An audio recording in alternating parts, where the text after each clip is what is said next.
Qui a dit qu'une comédie musicale ne pouvait pas traiter de sujets sérieux?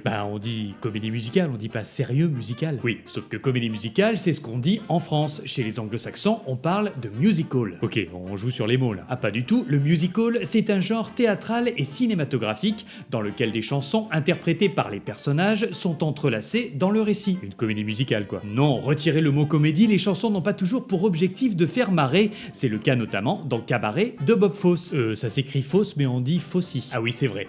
Cabaret de Bob Fosse, oui, je préfère, aurait pu se limiter à un film léger avec des chansons cultes, des chorégraphies sublimes et 8 Oscars à la clé. Mais c'est bien plus que ça, c'est non seulement une petite révolution cinématographique, mais également un projet musical audacieux et politiquement engagé. Ah oui, carrément. Ah si, je t'assure. Bah dis donc, c'est fou, non? Mais dingue, ouais. Waouh, je crois que je deviens un peu schizo.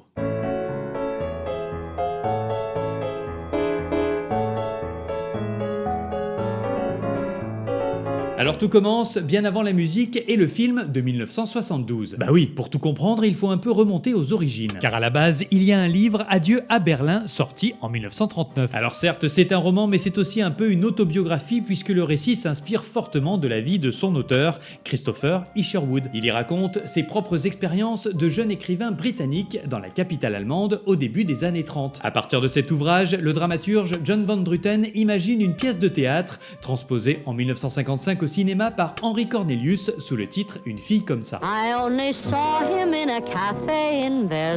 Alors ok, ça chante déjà un peu mais on est encore loin du musical. Pour ça, il faudra attendre qu'un autre dramaturge, Joey Masteroff, décide de l'adapter en livret. Un livret, c'est le texte qui vient compléter une œuvre musicale. Et surtout que John Kander commence à composer des titres en collaboration avec Fred Ebb pour les paroles. En plein processus créatif de ce projet nouvellement baptisé Cabaret, le petit groupe se rapproche de Harold Prince pour mettre en scène le spectacle. Et ça tombe bien puisque ce spécialiste de Broadway cherche justement à développer un nouveau type de théâtre musical qui doit être plus socialement responsable selon lui. C'est-à-dire, Harold Prince est très influencé par le théâtre Taganka en Russie, réputé pour ses représentations plutôt provocantes et qui interpellent le public sur des questions disons existentielles. C'est ainsi que Harold Prince imagine ce qu'il appelle un concept musical, une comédie musicale conceptuelle donc dans laquelle l'histoire est secondaire car ce qui compte, c'est le message véhiculé, qu'il soit politique, social, éthique ou autre. Alors dans le courant des années 60, c'est carrément révolutionnaire. Tellement révolutionnaire que dans un premier temps, Harold Prince ne peut pas aller totalement au bout de son concept. Bah oui, pour que Cabaret attire un public habitué à des spectacles d'ordinaire comiques et romantiques,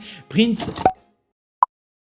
et ses collaborateurs doivent en gros mélanger deux spectacles. L'un, plus consensuel, avec des chansons de comédie musicale disons plus traditionnelles, et un autre, plus conceptuel donc, avec des chansons dont les subtilités et le ton engagé viennent davantage titiller et provoquer le public. The show is about the rise of Nazism. Et lorsque Bob Fosse s'attelle à la réalisation de la version cinéma de Cabaret en 1972, il choisit d'abandonner totalement les chansons traditionnelles pour faire pleinement un concept musical à part entière. En gros, l'histoire d'amour entre une chanteuse de cabaret et un jeune étudiant, il s'y intéresse moyen. Ce qui le branche surtout, c'est d'utiliser la légèreté et l'innocence de la comédie musicale pour parler de sujets sombres tels que la montée du nazisme ou plus inhabituels tels que l'homosexualité et autres ménages à trois. Alors aujourd'hui, ça paraît presque banal, mais à l'époque, c'est un véritable tournant. Près de 10 ans après West Side Story qui amorçait déjà une certaine transition, Cabaret finit de faire entrer le musical dans l'âge adulte. Ciao les happy end et les bons sentiments, place au cynisme et à la réflexion. Dans les pas de Harold Prince, Bob Fosse questionne pleinement la forme même du musical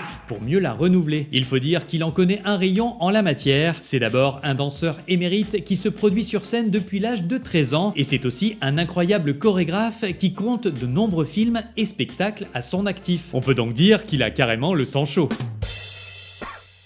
Alors comment les talents conjugués de Bob Fosse, de John Kander et de Frank Ebb ont-ils fait de Cabaret une œuvre aussi enjouée que subversive? En parvenant à séduire le public avec des numéros musicaux de qualité tout en l'interpellant à certains moments quand il s'y attend le moins. L'idée de Cabaret, c'est de constamment jeter de la poudre aux yeux afin de charmer celui qui le regarde pour mieux le déstabiliser lorsqu'il est renvoyé à sa propre introspection. Qu'auriez-vous fait, vous, face à la montée du national-socialisme à cette époque? C'est l'une des questions que pose le film, vous n'êtes pas obligé de répondre tout de suite.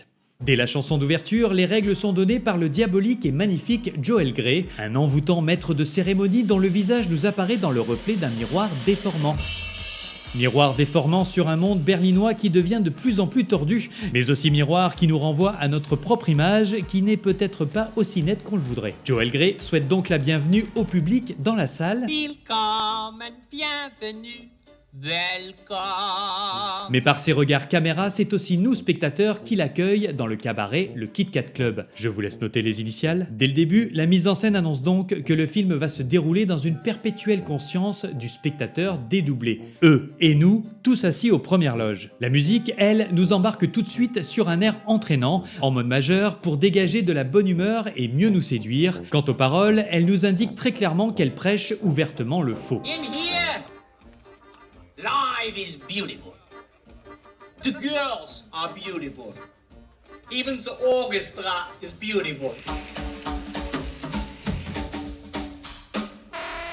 Contrairement à ce qui est dit, rien n'est vraiment beau, tout est plutôt criard, vulgaire, presque effrayant. Bref, on comprend direct que le texte n'est pas juste là pour décorer, comme c'est le cas parfois dans certaines comédies musicales, mais qu'il va jouer ici d'humour et de sarcasme. En gros, on nous dit de bien prêter attention aux paroles car elles nous racontent quelque chose. Ça, c'est clairement la touch des excellents John Kander et Fred Ebb, que ce soit dans Cabaret ou dans leurs autres productions, ils en ont fait une spécialité. L'auteur David Thompson a dit d'eux, il nous emmène toujours dans des endroits très dangereux, mais pendant que vous y allez, vous profitez de chaque minute. Autre moment par exemple qui vient parfaitement illustrer ce qu'on vient de dire, le passage dans l'auberge à la moitié du film. Par un bel après-midi, un adolescent commence à chanter un air joyeux et plein d'espoir qui semble séduire toute la terrasse, et nous avec.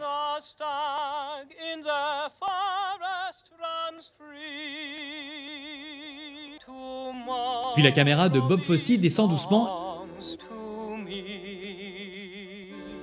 Et là, d'accord. Parce que le morceau que vous trouviez ravissant il y a 2 secondes, là il devient carrément glaçant. Mais il y a 2 secondes, pourtant, on le trouvait charmant. Et si nous avions été assis à cette terrasse, peut-être que nous aussi, on se serait laissé emporter par cet air entraînant. C'est vrai après tout, en temps de crise, quelqu'un qui nous chante « Tomorrow belongs to me », le futur nous appartient. On a plutôt envie de le suivre, non ?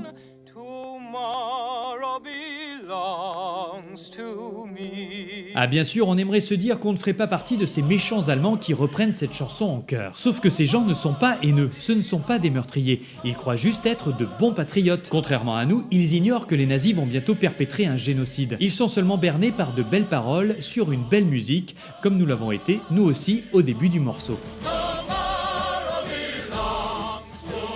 À chaque visionnage, ce numéro musical reste profondément dérangeant à regarder, surtout avec la grimace diabolique du maître de cérémonie qui vient s'intercaler dans le montage. Les nazis promettaient de l'espoir et une belle vie à qui voulait les suivre, et c'est exactement ce qu'il promet lui aussi. Bien que ce personnage androgyne n'ait pas sa place dans l'Allemagne nazie, il est pourtant l'incarnation de cette idéologie poudre aux yeux qui véhicule les principes les plus nauséabonds. Comme dans cet autre numéro musical intitulé If You Could See Her. If you could see her through my eyes, you wouldn't wonder at all. Sur le ton de la comédie, on y découvre la romance naissante entre un homme et un gorille, ainsi que les préjugés qu'il rencontre à chaque fois qu'ils sortent en public. When we're in public together, I hear society more. C'est décalé, amusant, et puis soudain le maître de cérémonie conclut. If you could see her through my eyes,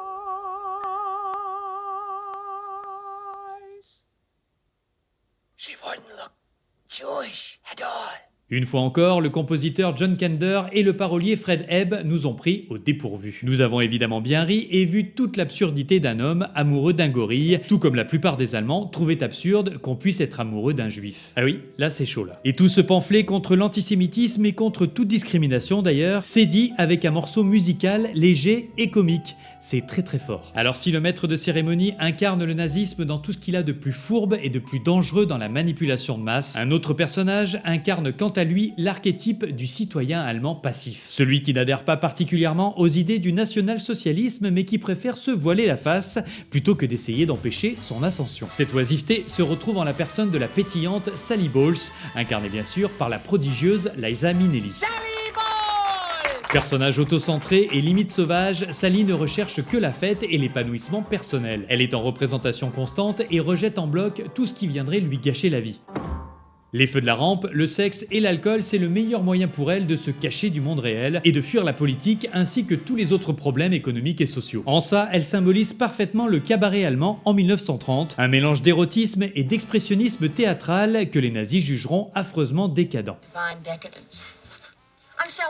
La chanson cabaret qu'elle interprète vers la fin du film est un morceau très joyeux, sauf quand on sait ce qui va se passer en Allemagne. Life is a cabaret, old chum. Come to the cabaret. Sur un tempo rapide, les paroles sont un hymne au plaisir de la vie. Come taste the wine, come hear the band. Mais derrière ce bel optimisme, le compositeur et le parolier dénoncent la désinvolture de certains Allemands qui ont préféré garder les yeux fermés pour ne pas voir ce qui se passait autour d'eux. Et oui, l'insouciance laissera bientôt place à la tragédie. Les paroles le disent d'ailleurs symboliquement lorsque Sally raconte l'histoire de son amie Elsie. She wasn't what you'd call a blushing flower. As a matter of fact, she rented by the hour. Elsie ne se souciait que de son propre plaisir sans se préoccuper du reste, et elle a plutôt mal fini. The day she died, the neighbors came to snicker. Well, that's what comes from too much pills and liquor. Sans même s'en rendre compte, Sally est probablement en train de chanter ce que son propre avenir lui réserve. She was the happiest corpse I'd ever seen. L'avenir de Sally s'annonce mal, tout comme celui de l'Allemagne, car la vie ne sera bientôt plus du tout un cabaret. Come to the cabaret.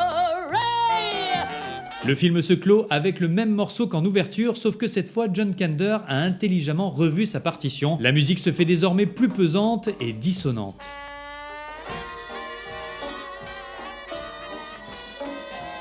Le rêve a clairement tourné au cauchemar et lorsque le maître de cérémonie nous salue, Auf Wiedersehen. A bientôt. ces paroles restent cette fois en suspens car l'histoire n'est pas terminée. Les miroirs déformants nous renvoient cette fois les brassards nazis présents dans la salle. La réalité ne peut plus être occultée et les roulements de tambour ne sont désormais plus ceux du spectacle mais bien ceux de la guerre qui approche. Et pour un film hautement musical, le silence du générique prend soudain une gravité qui en dit long. 50 ans après leur sortie, la mise en scène, la musique et les paroles n'ont rien perdu de leur force. Et plus triste encore, le message qu'elle véhicule reste malheureusement d'actualité. L'indignité et l'horreur n'ont pas disparu et on peut même déplorer une assez forte insensibilisation face à la discrimination et à l'antisémitisme. Comme le disait Martin Luther King, ce qui m'effraie, ce n'est pas l'oppression des méchants, c'est l'indifférence des bons. Merci d'avoir regardé cette vidéo un peu moins légère que les autres, c'est vrai. Bah oui, la musique au cinéma, c'est aussi ça. Faites-moi savoir dans les commentaires si Cabaret est aussi culte pour vous qu'il l'est pour moi. N'hésitez pas non plus à mettre un pouce bleu et si vous voulez me soutenir encore un peu plus parce que je le mérite, partagez cette vidéo s'il vous plaît. A bientôt pour un nouvel épisode de Sur un air de cinéma, il sera plus gai, c'est promis.